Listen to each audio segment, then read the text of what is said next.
नमस्कार बंधु मैंने आज कार्यक्रम को आपण मानक स्वागत।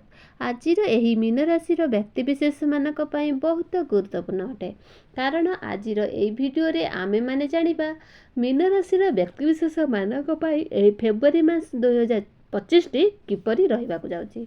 मीन राशि मासिक राशिफल उपरे आमे आज आलोचना करिबा। मीन राशि व्यक्ति विशेष मानकर स्वास्थ्य, शिक्षा, प्रेम जीवन, वैवाहिक जीवन, भाग्य, क्यारियर एवं व्यापार वाणिज्यर स्थिति किपरि रहिबो फेब्रुआरी 2025 रे से रूप रे विस्तार रूप रे आमे आज आलोचना करिबा। तो नवग्रहंकर स्थिति मध्य देखिबा। नवग्रह केउ प्रकार फल प्रदान करिबारे सक्षम हेबे एवं यह सहित वीडियो शेष रे अशुभता प्रदान करुथबा ग्रह मानक पई विशेष प्रतिकारक मध्य जानिबा।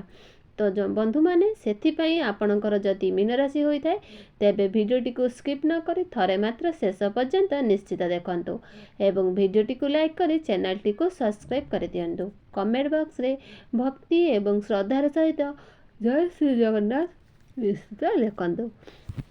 तो बंधु माने आसंतु आरंभ करिबा आज एही कार्यक्रम को जहाँकि जन्म राशि एवं चंद्र राशि उपरे आधारित अटे। तो राशि चक्र 12 गोटी राशि मध्यरु 12 नंबर राशि होउची अर्थात अंतिम राशि होउची मीन राशि एवं मीन राशि राशि अधिपति होउछंती देवगुरु बृहस्पति। जो बंधु माने सर्वप्रथमे आसंतु जानि नेबा नवग्रहंकर स्थिति किपरि रहिबो एवं ए फेब्रुआरी 2025 रे। तो मासर आरंभ रे आपणक प्रथम भाव रे विराजमान रहिबे राहु एवं शुक्र, तृतीय भाव रे विराजमान रहिबे आपणकर राशि अधिपति देवगुरु बृहस्पति, चतुर्थ भाव रे विराजमान रहिबे मंगल, सप्तम भाव रे विराजमान रहिबे केतु एवं एकादश भाव रे विराजमान रहिबे बुध एवं सूर्य एवं आपणकर द्वादश भाव रे विराजमान रहिबे शनि। तो सर्वप्रथमे आसंतु जानि नेबा आपणकर स्वास्थ्य किपरि रहिबो फेब्रुआरी 2025 रे। तो कुंडलीर प्रथम भावटी होइताए आपणकर प्रथम भावर अधिपति देवगुरु बृहस्पति तृतीय भाव रे विराजमान अछंती। एहा छडा गुरुंकर शत्रु राशिंकर मध्य विराजमान अछंती। तृतीय भावटी शुक्रंकर राशि एवं गुरु शुक्रंकर राशि मध्य रे विराजमान अछंती। 15 मे 2025 पर्यंत गुरु आपणकर तृतीय भाव रे ही रहिबे। देखिया को गले एई मासटी बहुत आपणकर भल रहउची। एबे आसंतु जानिबा आपणक शिक्षा क्षेत्र किपरि रहिबो फेब्रुआरी 2025 रे। विद्यार्थी लोक मानकर कोन रहिबो किपरि रहिबो आसंतु शिक्षार भाव आमे जानिबा। आपणक पंचम भाव रे अधिपति होउछंती चंद्रमा, जे कि प्रत्येक 2 दिन रे निजर राशि परिवर्तन करिथांती। पंचम भाव उपरे सूर्य एवं बुधंकर दृष्टि रहुची। तो राहु आपणकर प्रथम भाव रे विराजमान अछंती, जहा फल रे से आपण को अन्य मनस्क कराउचंती, आपणक माइंड को डाइवर्ट कराउचंती, जहा फल रे पाठ पढ़ा रे आपणकर मन लागु नाही। तो 18 मे 2025 पर्यंत राहु आपणकर प्रथम भाव रे ही रहिबे। तापर राहु तांकर द्वादश भाव को ही चली जिवे। तो पाठ पढ़ा रे बसिले मध्य बहुत बही खोलिले मध्य आपणकर पाठ पढ़ा रे ही लागी नथिबो कारण तेबे फेब्रुआरी मासटी जेहेतु बुध शुक्रंकर दृष्टि आपणक पंचम भाव पर पड़ुअछि।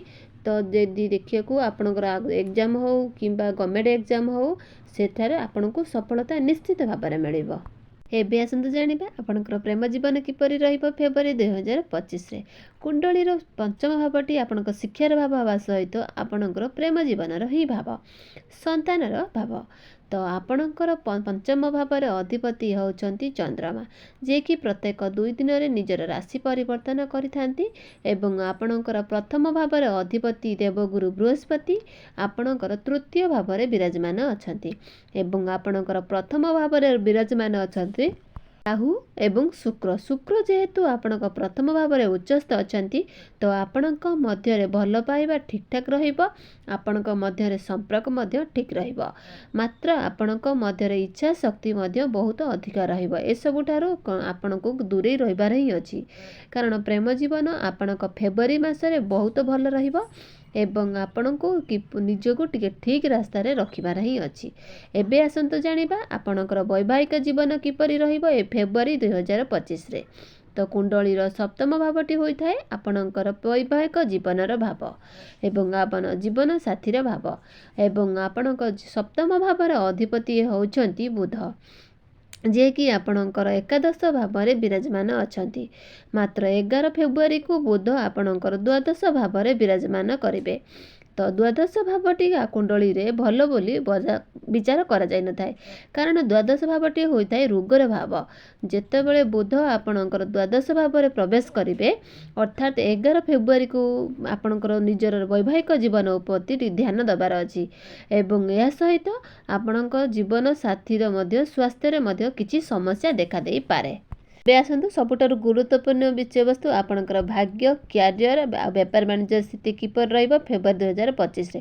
କୁଣ୍ଡଳୀର ନବମ ଭାବଟି ହୋଇଥାଏ ଆପଣଙ୍କ ଭାଗ୍ୟର ସ୍ଥାନ। ଭାଗ୍ୟ ଭାବର ଅଧିପତି ହେଉଛନ୍ତି ମଙ୍ଗଳ, ଯିଏକି ଆପଣଙ୍କର ଚତୁର୍ଥ ଭାବରେ ବିରାଜମାନ ଅଛନ୍ତି, କେନ୍ଦ୍ରରେ ବିରାଜମାନ ଅଛନ୍ତି ଏବଂ ମଙ୍ଗଳଙ୍କର ଦୃଷ୍ଟି ଆପଣଙ୍କର ଦଶମ ଏବଂ ଏକାଦଶ ଭାବ ଅର୍ଥାତ୍ ଅର୍ଥ ଭାବରେ ହିଁ ପଡ଼ୁଅଛି। ଆପଣଙ୍କର ଭାଗ୍ୟ ଭାବର ଅଧିପତି ହୋଇ ମଙ୍ଗଳ ଚତୁର୍ଥ ଭାବରେ କେନ୍ଦ୍ରରେ ବିରାଜମାନ ଅଛନ୍ତି। ଲାଭ ସ୍ଥାନରେ ସପ୍ତମ ସ୍ଥାନରେ ହିଁ ଦୃଷ୍ଟି ରହୁଛି। ନିଶ୍ଚିତ ଭାବରେ ଫେବୃଆରୀ ମାସଟି ଆପଣଙ୍କର ଭାଗ୍ୟ ବହୁତ ଭଲ ରହୁଛି। ମଙ୍ଗଳ ହେଉଛନ୍ତି ଭୂମି ଏବଂ ପ୍ରପର୍ଟିର କାରକ ଗ୍ରହ। ଆପଣ ଯଦି କୌଣସି ଭୂମି କିଣିବାକୁ ଚାହୁଁଛନ୍ତି ନିଶ୍ଚିତ କିଣନ୍ତୁ, ଏହି ମାସଟି ବହୁତ ଭଲ ରହୁଛି। ଏବେ ଆସନ୍ତୁ ଜାଣିବା ଆପଣଙ୍କର କ୍ୟାରିୟର କାର୍ଯ୍ୟକ୍ଷେତ୍ର କିପରି ରହୁଛି ଫେବୃଆରୀ 2025ରେ। କୁଣ୍ଡଳୀର ଦଶମ ଭାବଟି ହୋଇଥାଏ ଆପଣଙ୍କ କ୍ୟାରିୟରର ଭାବ ଏବଂ ଦଶମ ଭାବର ଅଧିପତି ହେଉଛନ୍ତି ଦେବଗୁରୁ ବୃହସ୍ପତି, ଯିଏକି ଆପଣଙ୍କର ତୃତୀୟ ଭାବରେ ବିରାଜମାନ ଅଛନ୍ତି। ତ ତୃତୀୟ ଭାବଟି ହୋଇଥାଏ ସାହସ ପରାକ୍ରମର ଭାବ ଏବଂ ପଡ଼ୋଶୀର ଭାବ, ଛୋଟ ମୋଟ ଭ୍ରମଣର ଭାବ।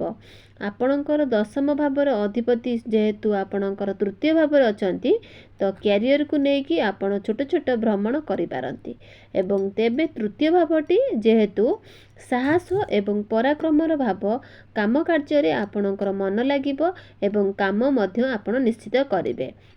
ଆସନ୍ତୁ ଜାଣିବା ଆପଣଙ୍କ ବିଜନେସ୍ କ୍ଷେତ୍ର କିପରି ରହିବ।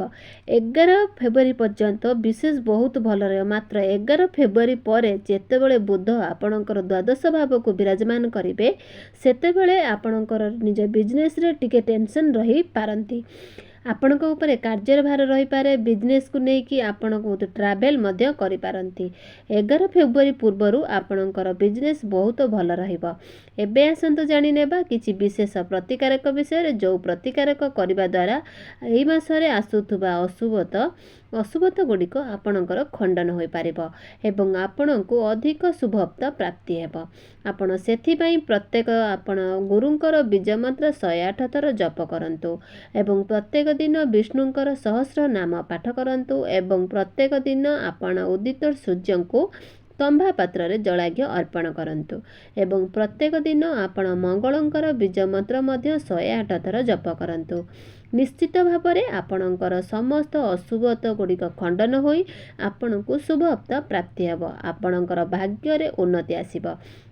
ତ ବନ୍ଧୁମାନେ ଆପଣଙ୍କର ଦିନ ମଙ୍ଗଳମୟ ହେଉ, ଏହା ହିଁ ଈଶ୍ୱରଙ୍କ ନିକଟରେ ଆମର ପ୍ରାର୍ଥନା।